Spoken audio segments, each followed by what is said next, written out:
Now, who doesn't love a fruit crumble? Our take on this British classic pud means you can enjoy a sweet treat without the guilt.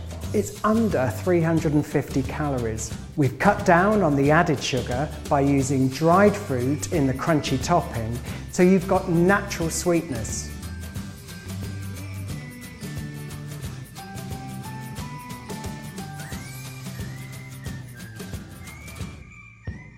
The whole grain flour and oats is a source of fibre, and you'll get more than one of your servings of 5 a day from the fruit.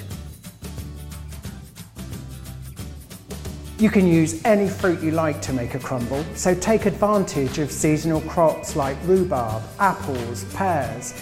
You can chop them up, put them in the freezer, and then you can make a crumble any time of year.